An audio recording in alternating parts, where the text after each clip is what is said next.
Study instruments guys, आज का हमारा टॉपिक है Hedda Gabler written by Henrik Ibsen. तो आज की वीडियो में हम हेडा गैबलर के जितने भी मोस्ट इंपॉर्टेंट लॉन्ग क्वेश्चन उन सबको डिस्कस करेंगे। Hedda Gabler written by Henrik Ibsen, इस बुक के आपको और किसी भी क्वेश्चन को याद करने की कोई ज़रूरत नहीं है। ये मोस्ट इंपॉर्टेंट क्वेश्चन है जो मोस्टली एग्जाम्स में आते हैं। सबसे पहले हेडा गैबलर इंट्रोडक्शन, यानी कि ये जितनी लाइंस मेंशन की हुई हैं यहाँ पे एज अ इंट्रोडक्शन, ये आप किसी भी क्वेश्चन के स्टार्टिंग पे मेंशन कर सकते हैं। सेकंड क्वेश्चन है Hedda Gabler as a tragedy. Tragedy में उसका हेडा गैबलर का जो सुसाइड वो करती हैं वो, तो ये बहुत ही मोस्ट इंपॉर्टेंट लॉन्ग क्वेश्चन है हेडा गैबलर का। सेकंड पेज है, ये थर्ड है, यहाँ पे ये क्वेश्चन एंड हो जाता है। देन सेकंड क्वेश्चन है नेचुरलिज्म इन हेडा Gabler bye Henrik Ibsen.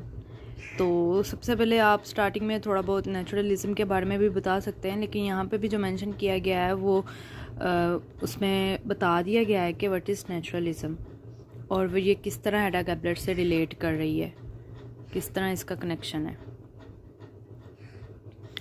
Then third most important long question symbolism Hedda Gabler, कि हेडा गैबलर जो ड्रामा है वो हेनरिक इब्सन ने लिखा था, तो हेनरिक इब्सन ने अपने इस ड्रामा में कौन कौन सी चीज़ों को एज अ सिम्बोलिज्म यूज़ किया है वो सारा इसमें बताया गया है।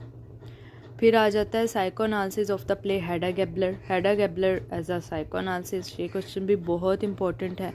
इसमें भी उसकी साइकी को शो किया गया है, किस तरह शो किया गया वो आप पढ़ के देख लीजिएगा, आपको समझ आ जाएगा।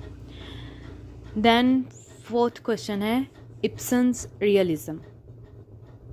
तो इसके स्टार्टिंग के सबसे पहले ऊपर रियलिज्म का बता दिया गया है कि रियलिज्म होता क्या है।